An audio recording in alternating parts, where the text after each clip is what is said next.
America is home to 33 million small businesses, the beating heart of communities across the country. And proof that the American dream is still alive.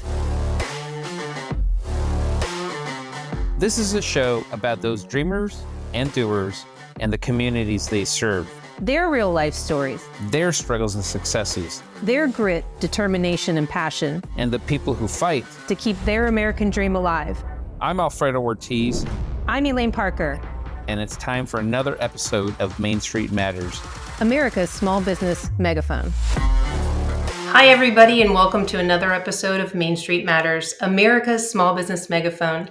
I'm Elaine Parker with the Job Creators Network, and today we're joined by Dr. Chloe Carmichael. Dr. Carmichael is a clinical psychologist, internationally known speaker, and USA Today bestselling author. She's a leading expert on anxiety and stress management, and she joins us today to talk about the fallout from the tragic Charlie Kirk assassination and how suppressing speech doesn't protect us, it fractures us. Dr. Carmichael, you have a new book coming out, Can I Say That? Why Free Speech Matters and How to Use It Fearlessly. Tell us about the book. There's so much happening. The last 7 days, I think, has virtually changed America. Thanks for inviting me to share about my book. And of course, thanks for mentioning, just in case, people are listening to this in the future, this episode is occurring just about a week after the assassination of Charlie Kirk. So, as you said, people are losing their jobs. Just to start with the beginning of what you had asked about my book, and then I would love to jump in and address what it means, free speech in the workplace, about this issue as well as many other issues. So the book, Can I Say That? Why Free Speech Matters and How to Use It Fearlessly, is a two-part book. The first part unpacks the cognitive and emotional benefits of language. Language helps us to clarify our ideas, to form social bonds, to regulate our emotions. There's a million and one reasons why it's important to be able to speak and be your authentic self, through language.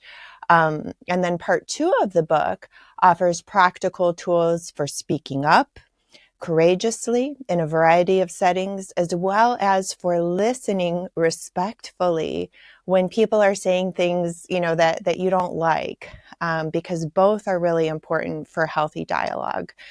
Now, for the second, part of what you raised here, as far as the fact that people are losing their jobs, some people, over their speech, and how do we feel about that if we're advocates for free speech? There are some common myths and objections about free speech that I unpack in the book as well, right?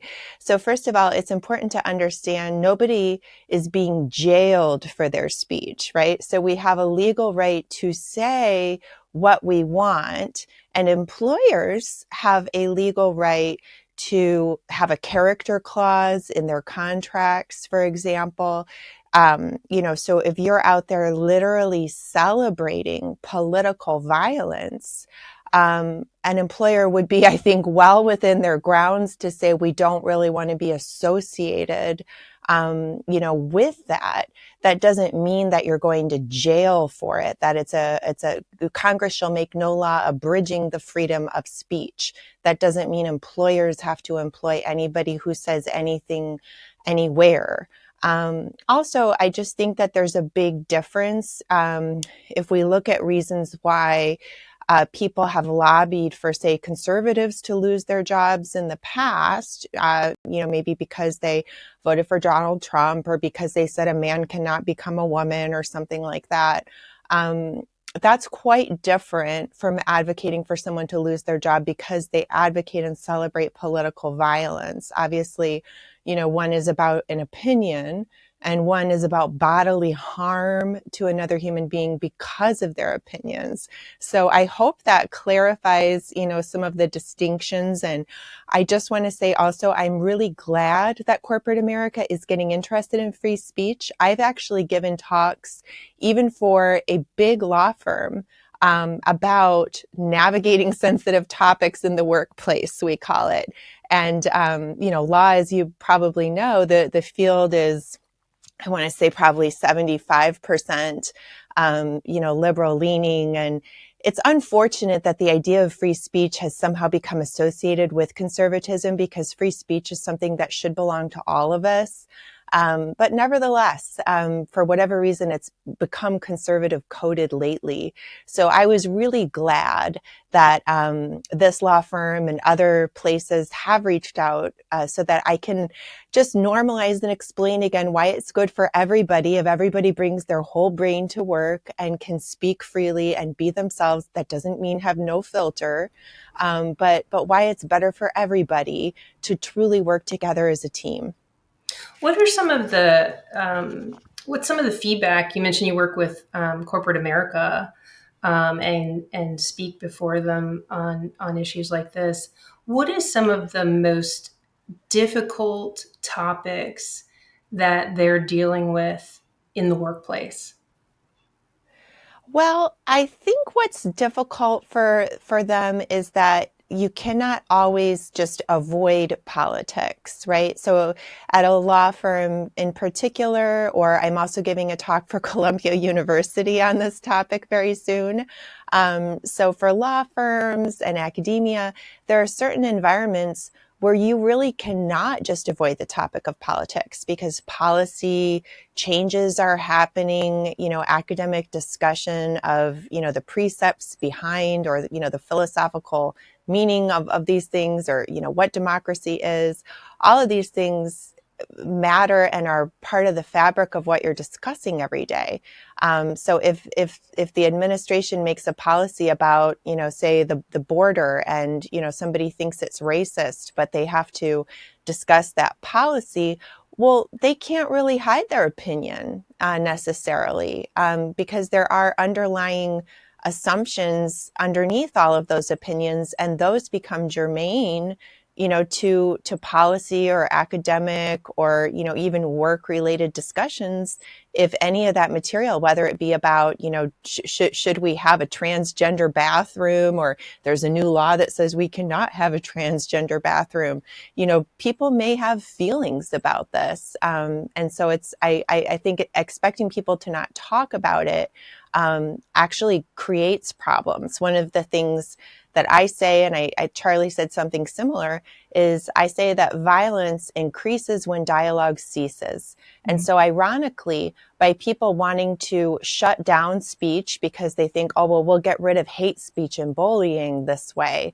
Ironically, what they're doing is they're setting people up for, I believe, more combative exchanges. When you're working with anger management, or certainly with violent management people, one of the first things you want to do is teach them to use their words, to have dialogue. So I think it's probably a well-intentioned but a very misguided effort when people just try to say, well, you cannot say such and such, or we will not tolerate discussion of such and such. It's actually the worst thing that we want to do if our goal is to create cooperation and understanding. With employers, I guess this is a hard one, might be a hard one for you to answer. When they're dealing with these types of issues that can be so divisive, but you can't avoid them. You mentioned, politics, policy, whatever it is. Who decides where it crosses the line and becomes hate speech in the workplace? And when should an employer take action against that employee, disciplinary action against that employee? So who decides? And then when should action be taken, so that you can help the other employees understand what is proper speech?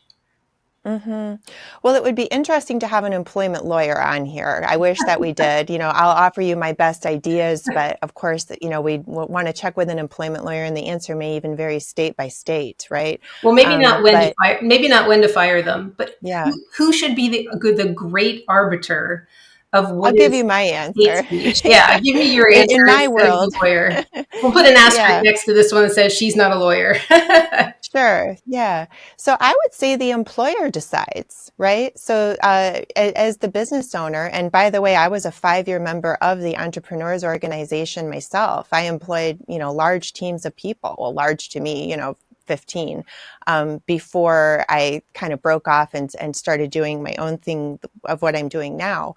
But I think that the employer has the right to decide, what kind of environment they want to have, like what flies to say in the studio of Howard Stern's back room is probably going to be different from what flies to say in the background of, James Dobson's, back room, right? Everybody's going to have a different office policy, and that's fine. But I guess my personal view would be when it comes to deliberate harassment, right? So again, if you have, somebody that two employees that have disagreements about what constitutes marriage, or if boys should be allowed to dress up as girls and play on the girls soccer team, they can have a disagreement about that. But if it's getting in the way of the work, then it's a problem, and it's the fault of whoever keeps bringing it up unless it's relevant to the work.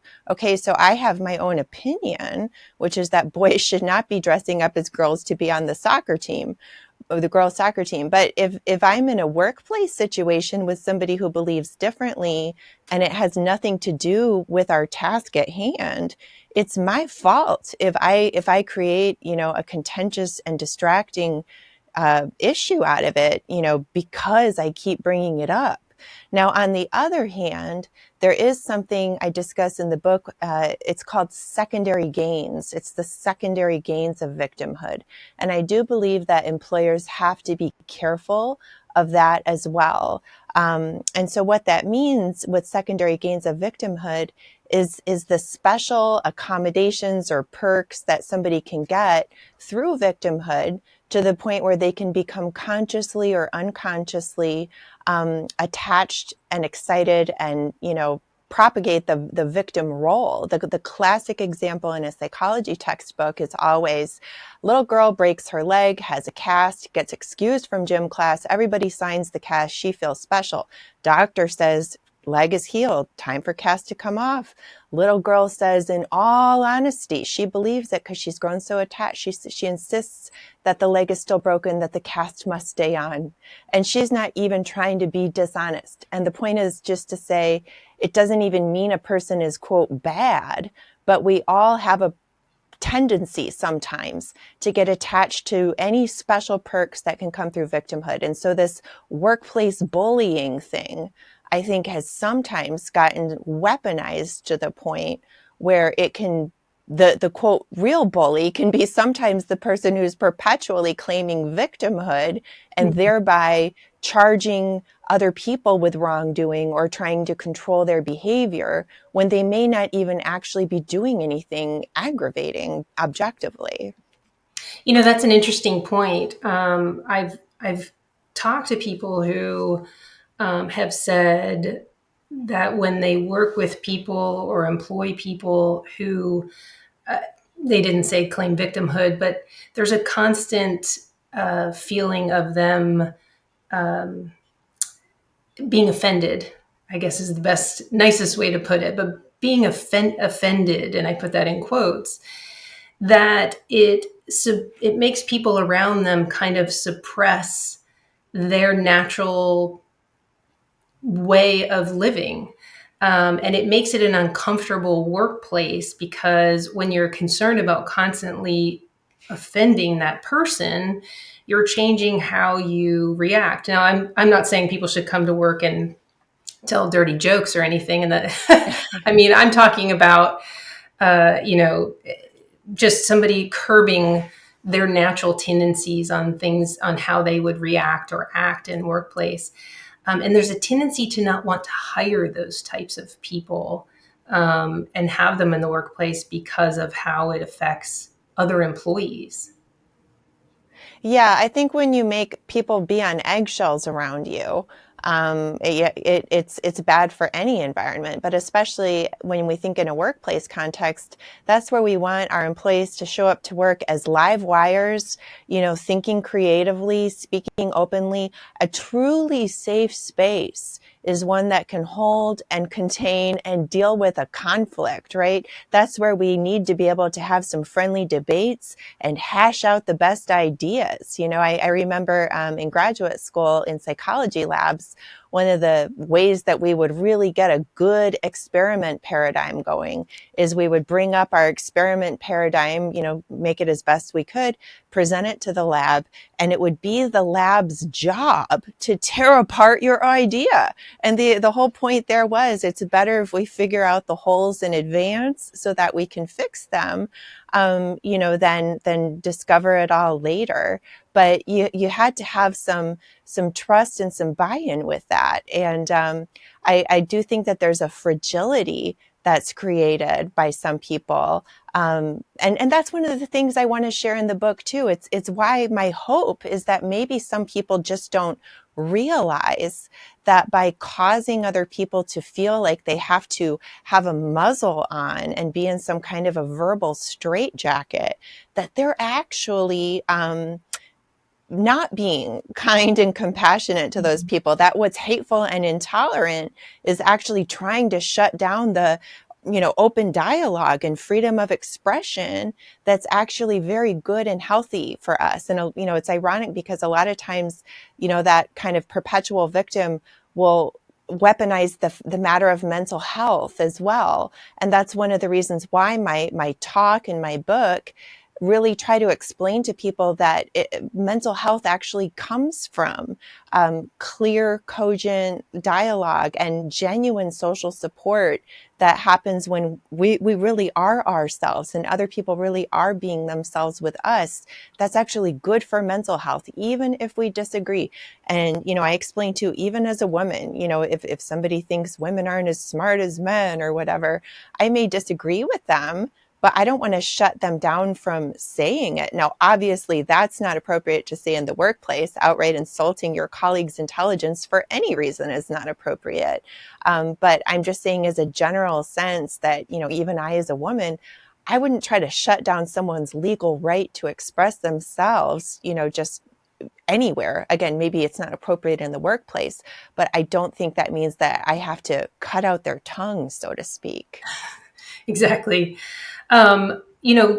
Charlie sort of created his national profile by going to college campuses and basically promoting conservative values, and engaging college students, inviting them to learn more about conservative values.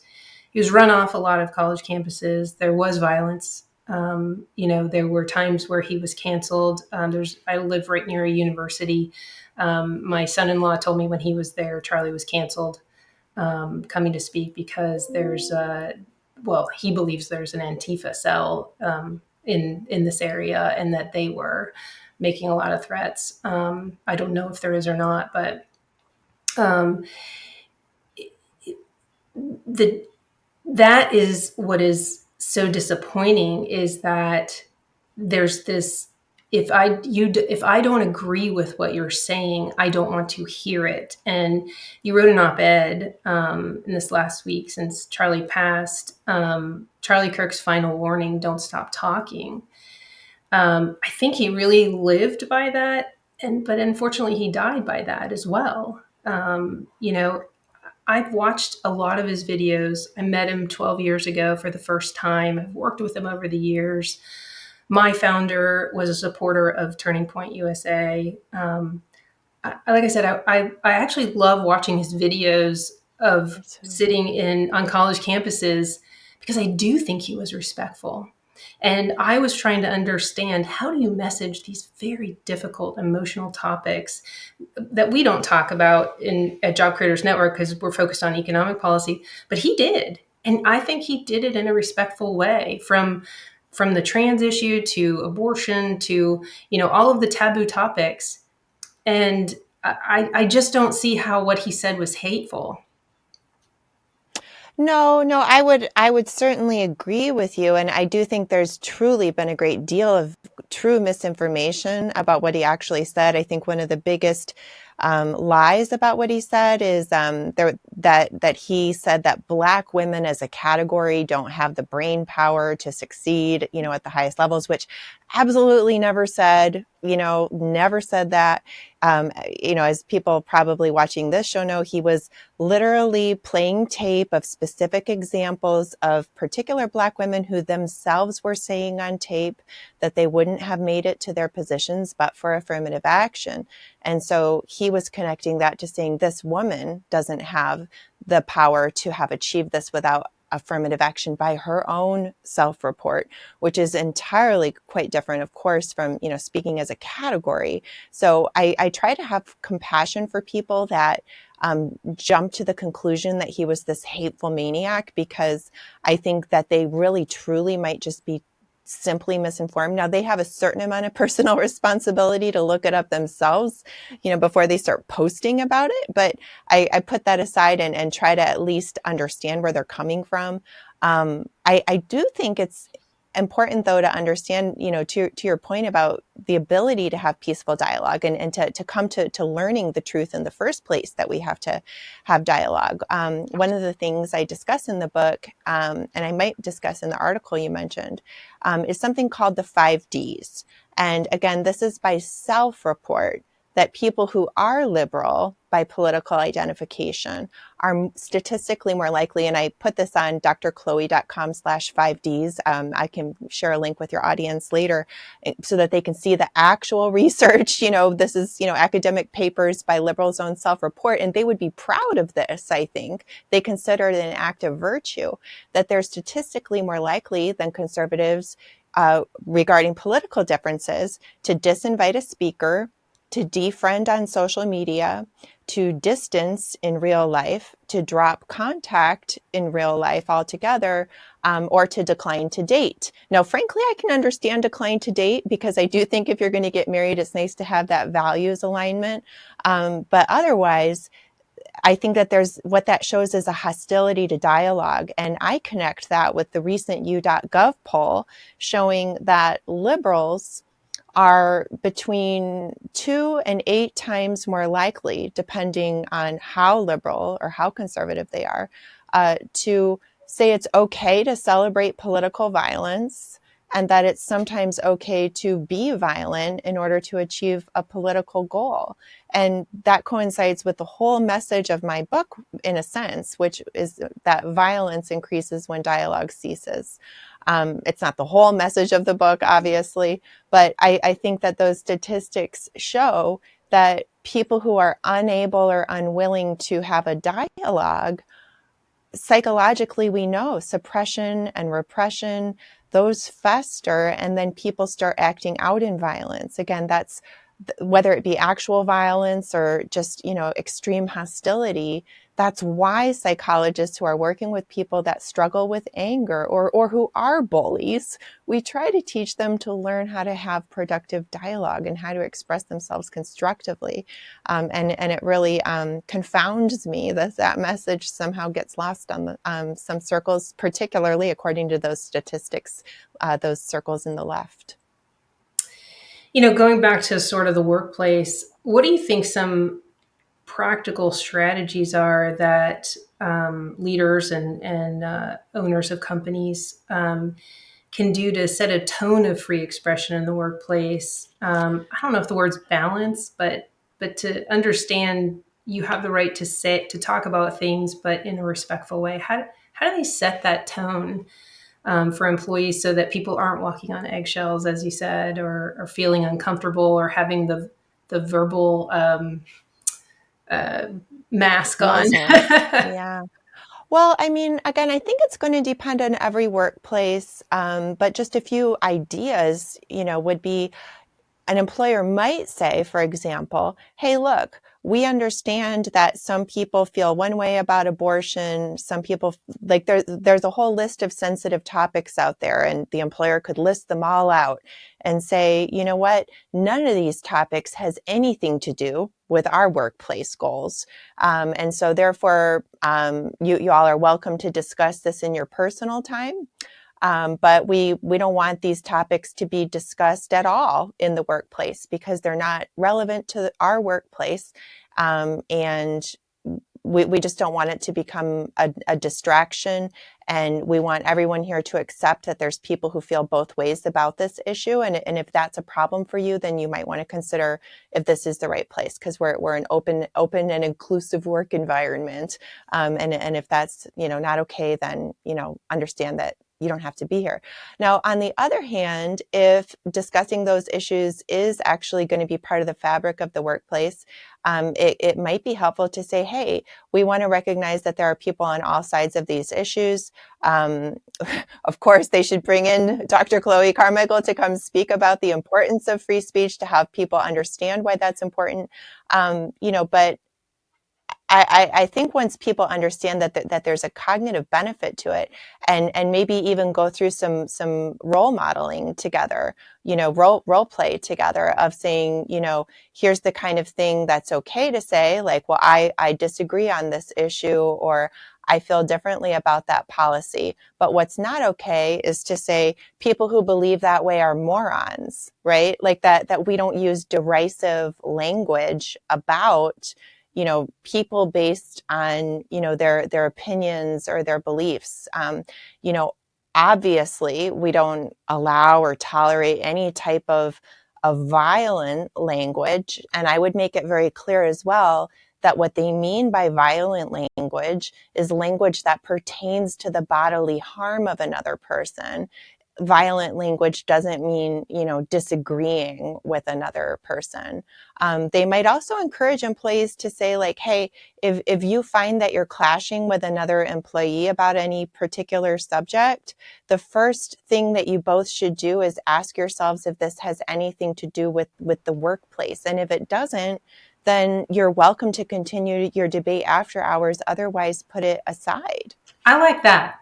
I absolutely think that is the best piece of advice that could be given to business owners, is absolutely that question, is to check it at the door when you walk in. If you are so heated about this, that does this apply to your job? Does it apply to our workplace? Does it apply to the product, the widget that we're producing?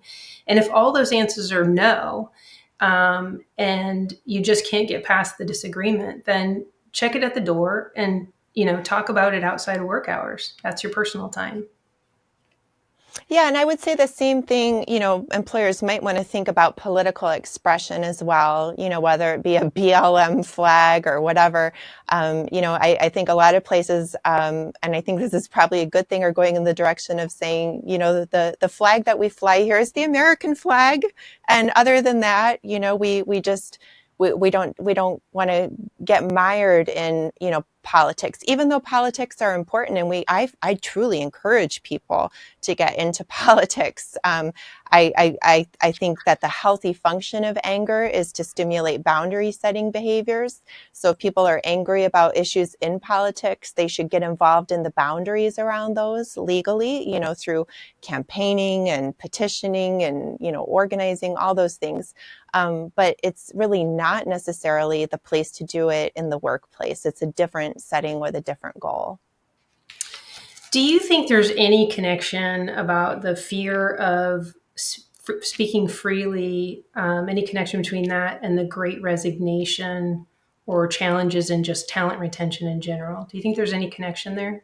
Sure. I think a lot of things contributed to that. So I think a lot of that was going on, especially when we had a real surplus of COVID stimulus money going around. So I think people were, less motivated to be in the workplace and to thrive in the workplace. The good news is now I think people are, really putting forth a much better effort at trying to retain themselves at good jobs, right? But I do think on some level that a fear of speaking freely can contribute to depression. Mm-hmm. And so when I think of the Great Resignation, that's, kind of a sense of withdrawal or lethargy or lack of involvement, lack of effort. And I would connect that with a sense of stifling yourself, and not, feeling like you can be yourself. But the good news is I think that now economically, we're heading into a period more of engagement, and where employers can and should be a little bit more choosy about exactly, who is going to be on their team. Yeah, I agree. I watch my daughter, my younger daughter's, who's 22, and I feel like she does restrict her free speech around her friends, who she believes are much more liberal thinking than she is. She called me crying the day that Charlie was assassinated, because she has a part-time business. She does actually nail art, and so had a client. She was doing her nails, a girl about her age, and when she picked up her phone right at the end of the appointment, she saw the headlines, and she says, oh my goodness, Charlie Kirk was killed." And her client said, "Oh, good, I hated that guy." And she was so taken aback by it. I said, "Well, did you ask her to leave? Did you say, I'm, she said, I didn't. I didn't say anything. I changed the subject. And I wasn't sure if I was too confrontational in terms of my reaction would have been, I think you should leave." And she said her reaction was to change the subject. And after she left, she blocked her from ever making an appointment with her again. So she won't have to see her. So where do we go between my confrontational stance and my daughter's sort of restraint in just blocking her? So that's the cutoff, right? Is there an in-between Yeah. that we should find? Absolutely. I believe there is.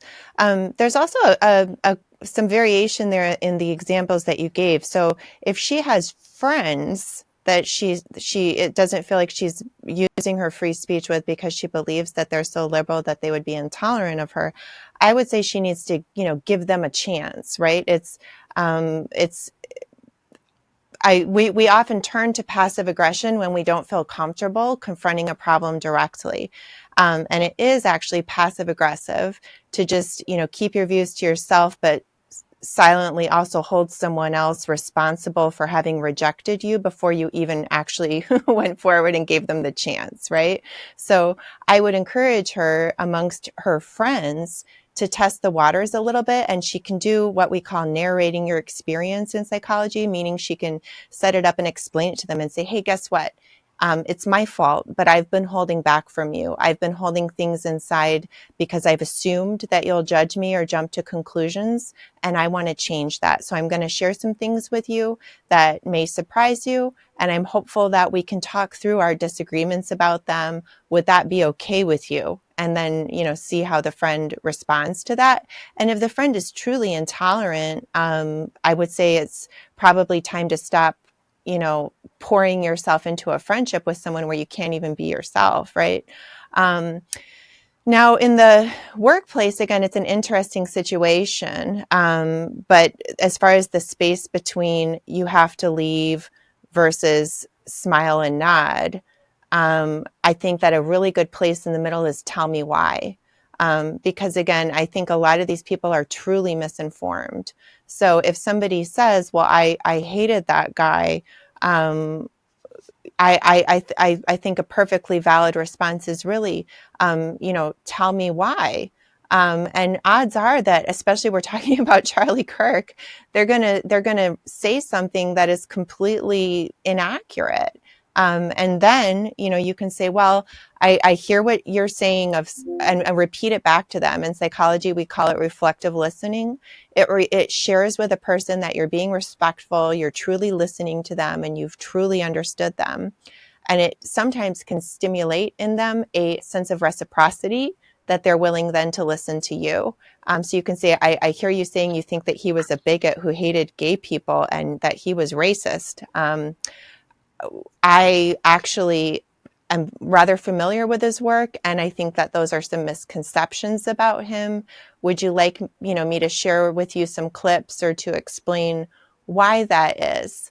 And I keep bringing it to asking the person, would you like that, or do you want to hear that? Because it forces them to take responsibility and own it flatly if they are truly unwilling or unable to have a rational dialogue. Make them own it in a calm way and say, okay, well, I hear you. So just so you know, then you probably don't want to have your nails done here because I am a supporter of Charlie Kirk. You're welcome to come here if you want to, and I'm happy to dialogue if you want to. But just so you know, I see the issue very differently from you. Um, it's up to you, but I just want to be open with you.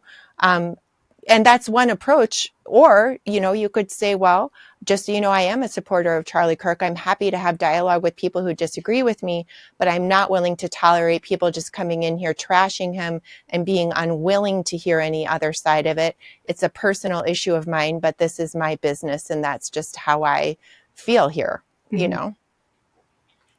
I think it's very difficult for younger people right now, or younger people who do lean conservative and have conservative values, to have these conversations, because it tends to be more volatile and confrontational.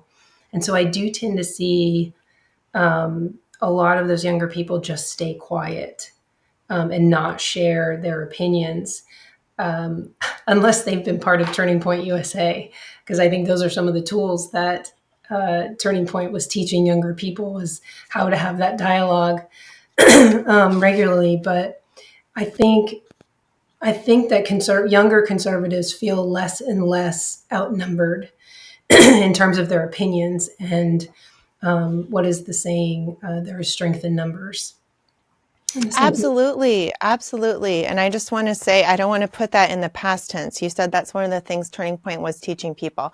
Turning Point, thank God, is teaching people. As you know, they have, by order of magnitude, I think, increased, their support and their chapters. And I agree with you as well that many young people have thought it's best just to stay silent. And I think they get trained that way in academia as well, which leans so very heavily to the left. And, the professors are holding the grades over their head, and they feel like it's easier just to kind of go along to get along. I've been there myself.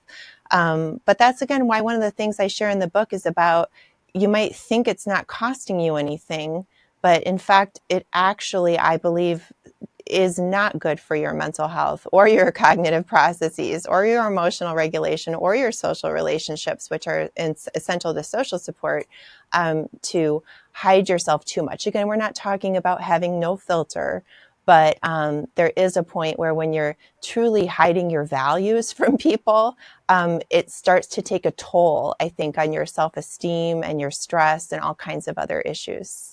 Can you tell us, you work with Independent Women's Forum. Can you tell us what you're doing there as a fellow, and where we can learn more about what Independent Women's Forum does? Oh, thank you so much. Yeah, they're an amazing organization. So, what I'm doing there as a psychologist is I'm actually helping with the mental health benefits of free speech, since Independent Women's Forum is interested in many things, including free speech. As a psychologist, I've been focusing on that area with them, and they actually set up our interview today, which I'm so thankful for. And I have other work there on the Independent Women's Forum website as well. So I can send you a link to that, but they're doing so many amazing things. And it's really wonderful to be connected with them.